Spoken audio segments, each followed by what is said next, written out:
Pak Jokowi komit untuk hadir dalam sidang pemeriksaan saksi beliau sebagai korban. Hadir, bukan Zoom tapi hadir offline. Hadir langsung dan Luar biasa, bertindak oke. seperti warga biasa, hadir di pengadilan dan memohon keadilan pada peradilan. Di ruang sidang tidak semua pertarungan ditentukan banyaknya saksi atau tumpukan bukti. Kasus bisa gugur sebelum masuk inti perkara. Dan inilah yang terjadi dan cukup mencengangkan. Eksepsi Tifauzia Tiasuma dikabulkan, sidang dihentikan, dakwaan runtuh sebelum dibuktikan. Apakah kasus ijazah Jokowi akan segera berakhir atau justru menjadi awal pembuktian keaslian yang selama ini diragukan? Saya Aiman Wicaksono, inilah Rakyat Bersuara. Saya akan manggilkan narasumber istimewa saya pada malam hari ini di Rakyat Bersuara, epidemiolog perilaku yang kini mantan terdakwa fitnah ijazah Jokowi, Dr. Tifa, Dr. Tifauzia Tiasuma. Selamat malam Dr. Tifa, apa kabar? Sehat selalu, luar biasa. Kemarin tuh banyak yang mengejutkan, luar biasa. Kan hari ini juga ada kejutan lagi tuh. Oh, ada kejutan lagi, oke. Kita berikan tepuk tangan untuk Dr. Tifa. Jadi mau saya koreksi kan, Ya. tadi topiknya Tifa menang, ya Oke. kan. Nah hari ini kan insya Allah akan maju sidang lagi. Jadi bukan Tifa menang tapi Tifa benar, insya Allah, amin. Oke. Praktisi hukum Bung Ferdinand Hutahayan. Selamat malam Bung Ferdinand. Ini pertama kali masuk ke gelanggang ijazah nih Bung Ferdinand nih. Jadi bisa ceritakan sendiri kenapa tiba-tiba masuk gelanggang ijazah dan berseberangan dengan Bung Roy dan Dr. Tifa. Sebetulnya persisnya tidak berseberangan, tapi saya mau memberikan pencerahan yang terang terhadap publik di antara dua kelompok yang berseteru ini. Karena saya juga menilai ada yang kurang pas juga yang disampaikan oleh teman-teman ini. Contohnya soal Yang kurang pas disampaikan oleh Dr. Tifa dan Mas Roy ya. ya Contoh. dari materi eksepsi mereka sejak awal ya, bahwa ada Apa yang paling gampang untuk error in objecto dan cerna? error in persona itu menurut saya Tidak. dan terlambat. Harusnya kalau mau masuk itu dulu pra peradilan waktu penetapan tersangka. Jadi seharusnya mereka berdua layak untuk disidang. Menurut saya layak karena kita Soal salah benar itu belakangan. soal salah benar nanti benar. Nanti kita lihat seperti apa faktanya. Tetapi saya melihat bahwa perkara ini memang sudah harus masuk pada pokok perkara Ya. karena kita ingin tahu kebenaran sesungguhnya. Tapi perkara kan bukan pembuktian, perkara adalah dugaan fitnah. Dugaan fitnah, betul sekali. Karena dugaan fitnah itu kan butuh pembuktian. Pembuktiannya apa? Ya di objeknya, di ijazahnya itu. Kalau memang asli ya Tifa dan kawan-kawan dihukum. Kalau palsu ya Tifa dan kawan-kawan benar menang. Kan Saya ada begitu. pertanyaan lagi soal ini, tapi nanti aja. Oke, Baik, baik. terima Terima kasih. Nanti kita akan lanjutkan soal ini. Pengacara Tifauzia Tiasuma, Bung Abdullah Al-Katiri. Selamat malam. Mau di sini apa mau di sini? Bebas. Sini aja. Nanti sini Mas Roy dia. Kalau di sini agak susah wayangnya. Oke, silakan Bung Al-Katiri. Pengacara Presiden ke-7 RI Joko Widodo, Bung Rifai Kusuma Negara. Selamat malam, Bung Rifai. Jadi tanggal 6 sidang baru. Kabarnya begitu? Betul. Jadi Agustus. akhirnya kita tetap masuk ke pokok perkara dan Pak Jokowi komit untuk hadir dalam sidang pemeriksaan saksi beliau sebagai korban. Hadir, bukan Zoom tapi hadir offline. Hadir langsung dan Luar biasa, bertindak oke. seperti warga biasa, hadir di pengadilan dan memohon keadilan pada peradilan. Kita berikan tepuk tangan untuk Bung Rifai Kusuma Negara. Silakan di sini, di tengah. Pakar telematika yang juga tersangka fitnah ijazah Jokowi, Bung Roy Suryo. Selamat malam Bung Roy. Ini yang bikin heboh, minta ganti rugi 206 juta rupiah. Iya, Mas Nanti Aiman. saya mau tanya soal itu nanti. Nanti ada paparannya juga. Oke. Tapi saya ingin berterima kasih dulu kepada Mas Aiman dan juga Rakyat Bersuara. Disinilah 15 bulan yang lalu, saya, Dr. Tifa, dan satu lagi, itu kita tampil bertiga. Bung Rismon. Ya, jadi tanggal 29 April 2025 dan itu menjadikan tanggal untuk dakwaan kita, ya. Oh, oke. Tapi memang sayangnya sekarang kita nggak bisa tampil bertiga lagi, Mas. Karena yang satu sudah berkhianat, ya, dan melarikan diri, ya, berkhianat dan nanti akan saya ceritakan. Lagi-lagi dia berbohong, Mas. Soal apa ini? Baru minggu lalu dia Di akan sini? berjanji, iya dia akan berjanji Oke. pada durasi 1 jam lebih 9 menit. Ini presentasi saya, silahkan. Kemudian kalau mau dikopi dan dianalisa, saya minta ke redaksi iNews. Jawabannya nggak dikasih dan tolong dihapus. Berarti respon kamu sekali lagi bohong dan pengecut. Itu. Terima kasih. Oke, kita berikan tepuk tangan untuk Mas Roy Suryo. Selanjutnya Ketua Indonesia Police Watch, Bung Sugeng Teguh Santoso. Selamat malam, Bung STS. Oke. Terima kasih. Silakan, Bung STS. Kemudian Hakim Agung periode 2011-2018, Profesor Gayus Lumbu. Selamat malam, Prof. Pengacara Roy Suryo, Bung Abdul Ghafur Sangaji. Selamat malam, Bung Sangaji. Saya langsung ke Mas Roy dulu. 206 juta rupiah minta ganti rugi ke Pak Jokowi. Gimana hitungannya tuh? Bukan Pak Jokowi, sebentar, koreksi. Oke, kemana? Oh, ke Polda? Bukan, ke Polda Metro Jaya. Oke, jadi silakan. saya bisa tampilkan, tadi sudah saya kirim. Boleh. Jadi 206 juta rupiah ke Polda Metro Jaya. Sistem informasi pokok perkara yang hari ini berlangsung di Pengadilan Negeri Jakarta Selatan. Ya, jadi itu hitungannya adalah memang sudah diatur dalam aturan kenegaraan dan aturan hukum Indonesia bahwa ada minimalnya 500.000, ada juga maksimalnya adalah 100 juta. Nah, jadi ada dua, satunya lagi. Ya, oh iya ini. Ini oke ya. Ya ini. Coba bisa dijelaskan. Ya. Jadi saya hari ini Mas Roy mendaftarkan gugatan pra peradilan ketiga. Ya, dan alhamdulillah saya harus apresiasi kejaksaan akhirnya hadir dalam bentuk surat. Jadi minggu yang lalu mereka nggak hadir. Terus kemudian membuat diundurnya persidangan. Jadi yang bikin undur-undur siapa? Bukan kami. Ya, yang bikin mundur itu adalah pihak turut termohon atau kejaksaan. Tapi tadi mereka hadir, suratnya hadir. Mereka bilang mereka akan ikut semua putusan, meskipun mereka nggak hadir lagi. Nah, jadi tadi ini waktu itu kita saya jelaskan dulu ke pemirsa, ya, belum banyak yang belum terupdate. Jadi hari ini Mas Roy mendaftarkan pra peradilan ketiga yang isinya adalah ganti rugi sebesar 206 juta rupiah ke Polda Metro Jaya. Polda Metro Jaya. Hitungannya dari mana dan kenapa bukan kemudian Jokowi ada? Ya. Iya. Polda Metro Jaya. Karena pada saat pra peradilan pertama, alhamdulillahnya kami, ya saya dengan para tim kuasa hukum termasuk Mas Ghafur Sangaji di sini, ya itu dimenangkan tadi dikabulkan. Waktu itu ada penangkapan, kemudian penggeledahan dan juga penahanan yang tidak sah. Nah, dalam aturannya yang tidak sah itu bisa dimintakan kerugian. Itu justru adalah ide itu justru muncul dari hakim tunggal peradilan, yaitu dari Pak I Ketut Darmawan. Jadi boleh diajukan tapi harus terpisah. Makanya minggu yang lalu, ini tanggalnya minggu yang lalu waktu itu ada ketika register, kemudian disidangkan minggu yang lalu, kemudian hari ini sudah mulai karena para pihak semuanya sudah hadir, termasuk termohonnya adalah Polda Metro Jaya, turut termohonnya adalah pihak kejaksaan. Nah, 206 juta, saya sebenarnya ada tampilan satu lagi tapi tadi katanya gambarnya kurang jelas, tapi saya sudah kirimkan yang jelas. Intinya 206 juta itu dari, nah ini. Moga-moga bisa kelihatan ya. Ada 106 juta itu kerugian material, ya. Jadi kerugian material itu bisa dihitung, Mas.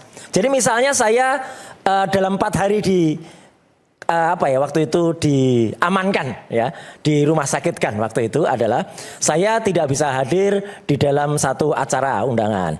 Kemudian saya tidak bisa hadir juga di dalam sebuah hal lain.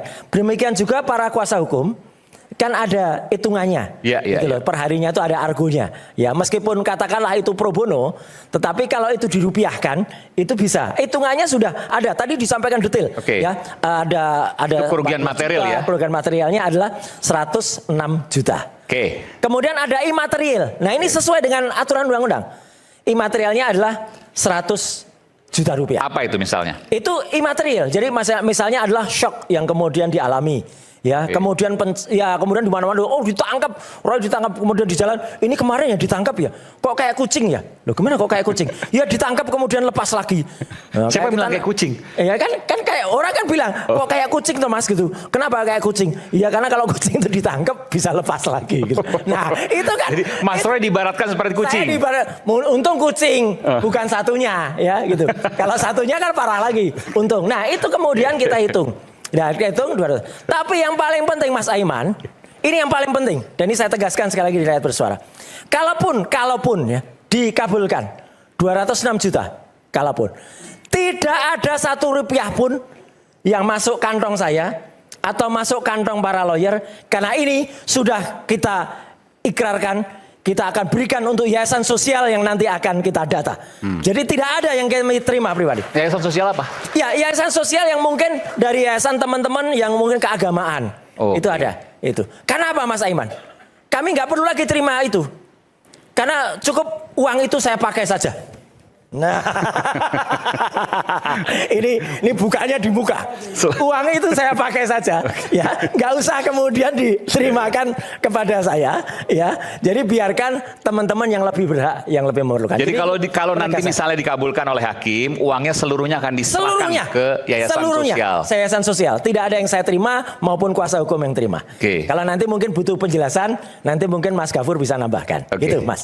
Itu intinya. Jadi ini baru sidang pertama, nanti kita akan simak mungkin Jumat pekan depan kalau hitungannya kurang lebih. Kamis, putusannya Kamis. Ya, Karena besok pekan itu depan ya. Pekan depan. Besok itu adalah jadwalnya adalah untuk jawaban dari pihak termohon. Kemudian ada replik sudah kita masukkan.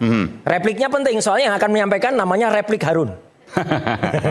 Itu replik. Kemudian ada duplik dari sana. Ya. Kemudian duplik nanti siapa? Duplik dari pihak termohon. Ya, kemudian setelah itu hari Jumatnya itu ada pembuktian dari pihak kami. Hitungannya itu real. Jadi nanti ada nota-notanya semua, bukan fiktif itu. Ada nota-notanya. Misalnya kami harus membayar apa itu ada. Nah, itu Jumat. Kemudian nanti Senin pembuktian dari pihak termohon, ya. Kemudian Selasa itu kesimpulan. Rabu istirahat. Kamis kesimpulan. Itu putusannya. Oke, nanti kita simak sama-sama dan terima kasih. Saya tutup lagi kaosnya karena biasanya buka kaos itu terakhir, ini saya tutup dulu lagi. Ya. Oke, kita berikan tepuk tangan untuk Mas Roy Suryo. Saya ingin ke Bung Ferdinand dulu. Bung Ferdinand, apa yang membuat Anda begitu yakin? Dan ini tampilan Anda pertama loh nih di Rakyat Bersuara terkait dengan kasus ijazah, kalau yang lain bahwa Mas Roy dan Dr. Tifa itu layak disidangkan dan punya dugaan ya bersalah. Ya, terima kasih Mas Aiman. Sebelum saya bicara, saya menyampaikan saya di sini di deretan ini bukan sebagai pendukung Jokowi. Dan kalau ditanya saya di kelompok mana? Kelompok yang percaya ijazah Jokowi ada atau di kelompok yang tidak percaya ijazah Jokowi ada? Saya berada di kelompok yang meragukan adanya ijazah itu. Terima kasih Mas Aiman. Jadi saya mau bicara begini. Sejak awal saya mengikuti terus perkembangan termasuk eksepsi yang dimasukkan oleh rekan-rekan advokat Dr. Tifa bahwa ada beberapa yang saya cermati soal eksepsi terutama di poin error in persona dan error in objecto. Saya melihat bahwa eksepsi itu adalah poin yang terlambat. Kalau memang itu poinnya, semestinya dulu mengajukan pra-peradilan ketika ditetapkan sebagai tersangka. November 2025 berarti. Bukan di saat mengajukan perlawanan terhadap dakwaan. Karena dengan memasukkan itu dalam eksepsi, saya melihat justru teman-teman ini kok ragu dengan keyakinannya. Karena saya perhatikan selama ini teman-teman ini kan sangat yakin dengan penelitiannya bahwa ijazah itu kalau Mas Roy bilang kan selalu 99% palsu. Ya kan? Nah, artinya mereka sangat yakin, tapi kenapa kemudian mencari celah keluar dari pembuktian keyakinan mereka dengan mencari exit window dari dakwaan dengan menyatakan error dalam objek dan error dalam orangnya. Kalau bicara error in objecto dan error in persona, pertanyaan saya, kalau memang objek dan person yang mereka teliti adalah dalam tampilan berbentuk ijazah yang diposting oleh Dian Sandi, harusnya mereka mencari konfirmasi kebenaran terhadap Dian Sandi, tetapi tidak mendatangi UGM. Kalau mendatangi UGM artinya yang dikejar itu adalah Jokowi yang mantan presiden, bukan Jokowi yang personnya entah siapalah yang diposting oleh Dian Sandi itu. Jadi saya melihat bahwa pembelaan terkait dengan error in persona itu sudah terlambat dan tidak masuk. Nah itu kemudian putusan eksepsi kemarin itu kan hanya berbicara tentang bahwa rejim hukum yang dilakukan disampaikan oleh jaksa itu kan tidak jelas. Jaksa terlihat ragu menggunakan rejim hukum apakah KUHP lama ataukah KUHP baru. Mereka memasukkan pasal yang konstruksi hukumnya sama, pembuktiannya dalam dakwaan primer maupun dakwaan alternatif. Di sini pun saya bertanya-tanya Mas Iman, ini jaksa benar-benar ceroboh ataukah ini sebuah langkah strategis rekayasa untuk tidak menghadirkan Jokowi dalam persidangan? Maksudnya gimana?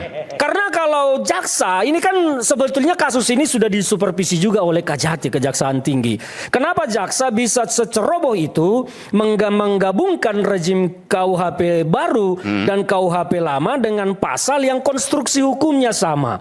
Jadi terlihat bahwa jaksa ini pun ragu mau mendakwa Dr. Tifa ini. Yang akhirnya kemudian diputus diterima eksepsinya oleh hakim. Diterima karena jadi maksudnya gini, ini hipotesis ya, iya. Coach Anda. ini sengaja dibuat kabur supaya putusan selanya mengabulkan atau Malah itulah pertanyaan memberhentikan saya. sidang gitu. Itulah pertanyaan saya, benarkah jaksa seceroboh itu menyusun dakwaan? Karena menurut saya jaksa tidak seharusnya seceroboh itu. Tapi kan akhirnya bikin dakwaan baru. Ya, 6 Agustus sidang lagi. Ya, ini kan sesuai dengan aturan yang ada, jaksa kan punya 2 hak. Dan itu- apakah melakukan perlawanan ke Oke. pengadilan tinggi atau Dan itu tidak melakukan menjamin perbaikan. akan ada putusan sela kedua yang hasilnya sama dengan putusan sela pertama. Kalau perkara sudah begini, tidak ada lagi putusan sela. Nanti masuk ke Oke. dalam pemeriksaan perkara, tetapi putusannya di akhir. Apakah nanti eksepsi itu kemudian atau dakwaan itu kemudian juga dieksepsi dan diterima lagi, putusannya di akhir nanti, tidak lagi nanti di tengah. Tapi kalau seandainya begini, ini menjadi penting. Kalau seandainya dakwaan itu tidak jauh berbeda dengan hasil putusan sela yang pertama, prediksi Anda adalah Kalau dakwaan ternyata setelah diperbaiki dan ternyata masih kabur, saya mau menyatakan jaksa merekayasa supaya Jokowi tidak hadir di persidangan. dan sidang ini selesai, nggak akan bisa lanjut. Ya nggak jelas lagi nasibnya, nggak jelas lagi. Makanya di situ juga Meskipun konsekuensinya Dr. Tifa dan Mas Roy ya bebas. ya akhirnya perkara ini ya harus berakhir, harus 0-0, 0-0. kosong. Dan apa yang Ini ditunggu-tunggu menarik. oleh publik tentang kebenaran fakta ijazah Jokowi apakah Tidak akan benar pernah asli atau terbukti tidak akan pernah terbukti. Oke, Akan jadi barang gelap kita bisa barang ini. saya sedikit berhipotesis, nanti saya akan Ya. ke Prof Gayus ya. Ya, Jadi misalnya dakwaan. ya, Dakwaannya tidak jauh berbeda, diubah Ya. pasti. Tidak jauh berbeda dengan dakwaan sebelumnya. ya, Maka sidang akan terus nanti. jalan terus, Ada saksi-saksi yang dipanggil termasuk Pak Jokowi dong. terus semuanya. Termasuk Pak Jokowi kan? Betul. Lah, Pak Jokowi bisa datang. Nanti kemudian Bisa datang. dari pihak Mas Roy, Dr. Tifa dan seterusnya pasti akan mencecar Pak Jokowi Ya. terkait dengan ijazah tersebut. Kan terbuka. Dalam Gimana hal kekhawatirannya? begini, contoh begini, nanti dakwaan masuk nih, sudah di informasi yang kita dapat bahwa jaksa telah mendaftarkan perkara baru, dalam hal Ya. ini dakwaan baru. Teman-teman kan tentu nanti akan melakukan perlawanan lagi. Tetapi tidak ada lagi putusan sela. Ini akan masuk ke dalam pokok pemeriksaan. Tetapi kalau ternyata perlawanan teman-teman nanti diterima, itu putusannya di belakang.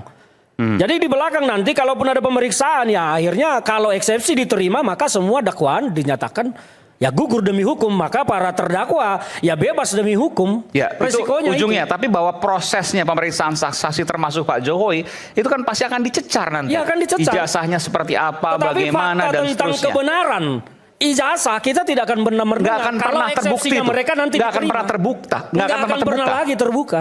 Ini akan menjadi barang yang gelap. Dan kalau statement teman-teman selama ini mengatakan Jokowi akan hadir, ya itu semua tidak akan berguna. Nggak akan berguna. Nggak akan berguna. Maka itu yang saya katakan, ini jaksa sebetulnya kenapa? Apakah sengaja atau tidak? Karena bagi saya janggal. Jaksa menyusun dakwaan seperti itu menggunakan pasal yang konstruksi hukumnya sama di dalam dakwaan primer dan dakwaan alternatif. Ini kan pasalnya sama, kecuali di dakwaan alternatifnya pasalnya berbeda, ya pasti jalan. Anda punya hipotesis dugaan jaksa nggak akan mungkin sepolos itu. Menurut saya tidak mungkin, karena ini kan disupervisi juga oleh Kejati. Kenapa seperti itu? Dan mereka pasti paham tentang surat edaran Jampidum. SE Jampidum itu kan ada tentang penyusunan dakwaan pada masa transisi peralihan dari KUHP lama ke KUHP baru. Kalau mereka mengacu ke situ, tentu tidak akan keliru membuat dakwaan yang kabur seperti itu, menggunakan 2 rejim hukum dengan pasal yang sama konstruksi hukumnya. Pasal 433 dengan pasal 310 itu kan konstruksi hukum pembuktiannya sama, identik 100%. Pasal 310 di KUHP lama kan menjadi pasal 433 di KUHP baru. Jadi ini kan dibuat dakwaan utama 433, alternatifnya 310. Nah ini hakim mau melihat yang mana. Kalau 433-nya tidak terbukti, otomatis 310 nggak terbukti. Jadi apa gunanya dakwaan alternatif? Alternatif itu dibuatkan karena kalau dakwaan primernya tidak terbukti, maka alternatifnya bisa terbukti. Nah dalam hal ini kalau 433 tidak terbukti, otomatis 310-nya juga tidak terbukti. Jadi apa gunanya dimasukkan dalam dakwaan alternatif? Kan seperti itu. Ijazah tidak terbukti, Dr. Tifa dan Mas Roy dinyatakan bebas. Ya bebas merdeka, Kosong-kosong, tetapi kebenaran kembali tentang ke ijazah tahun lalu. kita tidak akan tahu. Dan Ini akhirnya menarik. sampai selamanya kita akan mendengar cerita ini menjadi hiburan rakyat. Luar biasa. Dan rakyat bersuara akan tetap menjadi hiburan bagi masyarakat. Oke. Ini menarik. Nanti saya akan ke Prof Gayus. Sesaat lagi kita akan dalami nanti. Kami akan segera kembali.